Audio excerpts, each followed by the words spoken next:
Class 8 हमने पिछली video में सामाजिक विज्ञान के भूगोल विषय में संसाधन एवं विकास पुस्तक के पाठ 2 भूमि, मृदा, जल, प्राकृतिक वनस्पति और वन्यजीव संसाधन में भूमि के बारे में पढ़ा था। तो आज की वीडियो में हम मृदा के निम्नीकरण और संरक्षण के उपाय के बारे में पढ़ेंगे। मृदा अपरदन और क्षीणता मृदा संसाधन के लिए दो मुख्य खतरे हैं। मानवीय और प्राकृतिक दोनों ही कारकों से मृदाओं का निम्नीकरण हो सकता है। निम्नीकरण यानी कि उसकी जो गुणवत्ता है उसमें कमी आ जाती है। मृदा के निम्नीकरण में सहायक कारक क्या हैं? वनोन्मूलन, जंगलों का विनाश जो हुआ है, अतिचारण, बहुत ज़्यादा जानवरों के चरने से, रासायनिक उर्वरकों और कीटनाशकों का अत्यधिक उपयोग करने से, वर्षा दोहन से, भूस्खलन से और बाढ़ से।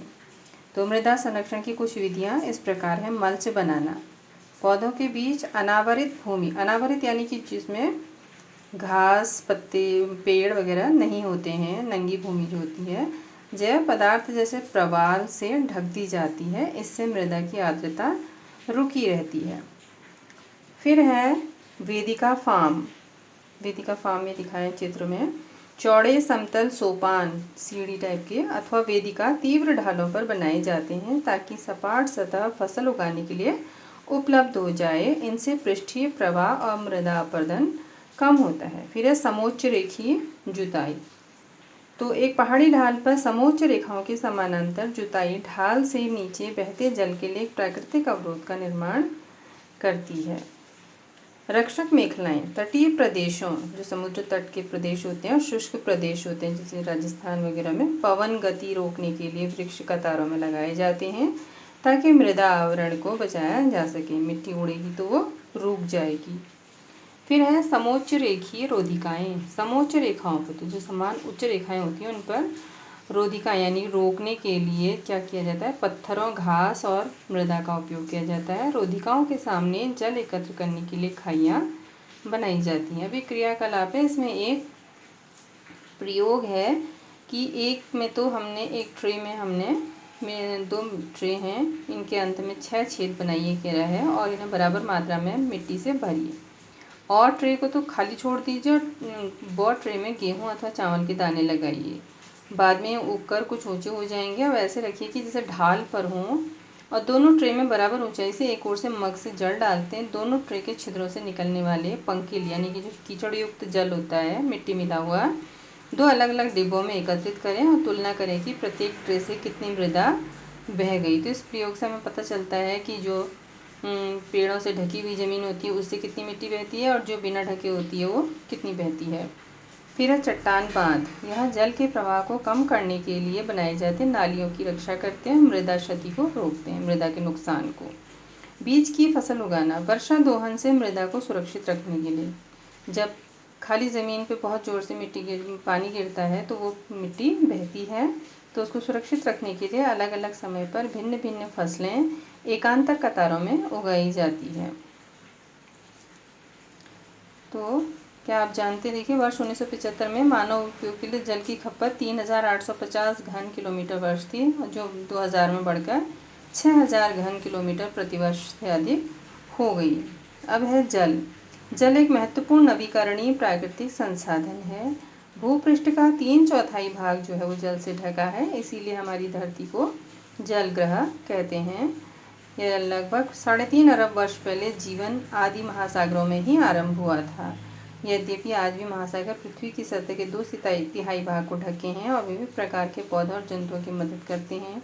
महासागरों का जल लवणीय है, लवणीय यानी खारा नमकीन है और मानवीय उपभोग के लिए उपयुक्त नहीं है। जो अलवण जल, मीठा जल से कहते हैं, 2.7% ही है और इसका लगभग 70% भाग बर्फ की चादरों और हिमानियों के रूप में अंटार्कटिका, ग्रीनलैंड और पर्वतीय प्रदेशों में पाया जाता है। तो अपनी स्थिति के कारण ये मनुष्य की पहुंच के बाहर हैं। केवल 1% जो है मीठा जल उपलब्ध है और मानव उपभोग के लिए उपयुक्त है। यह भौम जल नदियों और झीलों के पृष्ठीय जल के रूप में तथा वायुमंडल में जल वाष्प के रूप में पाया जाता है। तो देखिए हम लोग पानी का कितना नुकसान करते हैं, जबकि हमारा जो मीठा जल है, अलवण जल है, वो 1% है। एक टपकता नल एक वर्ष में 1200 लीटर जल व्यर्थ करता है। तो कहीं पर पानी टपक रहा है तो ये सभी की जिम्मेदारी है कि वो टपकते हुए नल को बंद कर दे या खुले हुए को कर दे, अपने टपकते हुए नलों को ठीक कराए। तो अलवणीय जल पृथ्वी का सबसे अधिक मूल्यवान पदार्थ है। जल को न बढ़ाया जा सकता न घटाया जा सकता है। इसकी मात्रा स्थिर रहती है और इसकी प्रचुरता में विविधता प्रतीत होती है, क्योंकि यह वाष्पीकरण, वर्षण और वाह की प्रक्रियाओं द्वारा महासागरों, वायुभूमि और पुनः महासागरों में चक्रण द्वारा निरंतर गतिशील है, जैसा कि आप जानते हैं जल चक्र कहते हैं।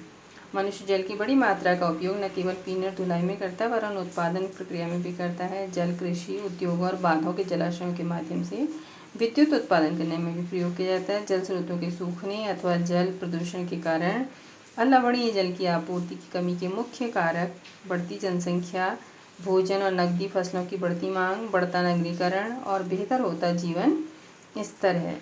तो इस तरह से जो पानी की कमी हो रही है वो इसीलिए हो रही है। तो देखिए, जल बाजार के बारे में आपने सुना है। सौराष्ट्र प्रदेश में, महाराष्ट्र में 1.25 लाख जनसंख्या वाला अमरेली शहर, पास के जो तालुके हैं उनके जो छोटे छोटे गांव हैं, पानी खरीदने के लिए पूर्णतः निर्भर है। अब जल उपलब्धता की समस्याएं।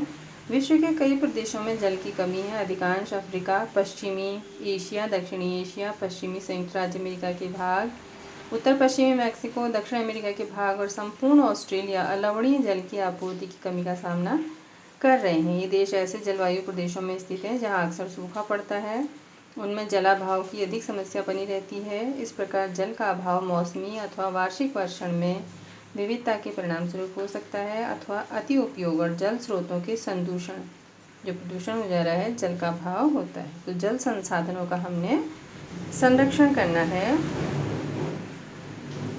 तो आज जो है शुद्ध और पर्याप्त जल सबसे बड़ी समस्या है, तो हमें इसके लिए प्रयास करने चाहिए। यद्यपि जल एक नवीकरणीय संसाधन है, इसको प्राप्त कर सकते हैं, तथापि इनका जो अति उपयोग और प्रदूषण इसे उपयोग के लिए अनुपयुक्त बना देते हैं। अशोधित यानी जो शुद्ध नहीं किया जाता है, या आंशिक रूप से शोधित, बहुत कम रूप से जो वाहित मल होता है।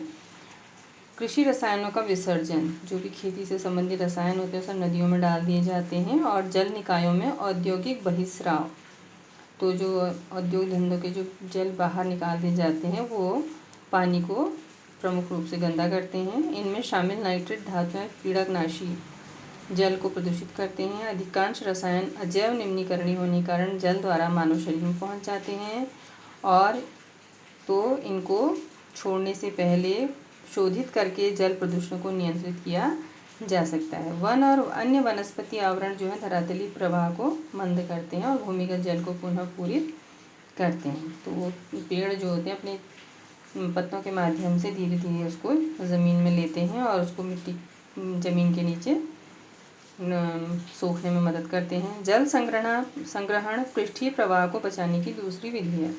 जल रिसाव को कम करने के लिए खेतों को सिंचित करने वाली नहरों को ठीक से पक्का करना चाहिए। रिसाव और वाष्पीकरण से होने वाली जल क्षति को रोकने के लिए क्षेत्र की स्प्रिंकलर यानी जो हल्के हल्के बूंद या फुहारे के द्वारा प्रभावी विधि है। हाँ, जो फुहारे जैसा होता है। वाष्पीकरण की अधिक दर वाले शुष्क प्रदेशों में सिंचाई की ड्रिप, बूंद बूंद करके जो टपकन विधि होती है, सिंचाई की इन विधियों को अपनाकर बहुमूल्य जल संसाधन को संरक्षित किया जा सकता है। क्या अपने घर की छत पर वर्षा जल एकत्र करके जल का संग्रहण करना, विभिन्न उत्पादक उपयोगों में लाना वर्षा जल संग्रहण कहलाता है। औसतन 2 घंटे की वर्षा का एक दौर 8000 लीटर जल बचाने के लिए काफ़ी है। तो इस तरह से ये हम कर सकते हैं। पानी बचाना आज के समय की सबसे बड़ी आवश्यकता है, और समस्या भी है और आवश्यकता भी है, और हम इसको बचा भी सकते हैं यदि हम प्रयास करें तो।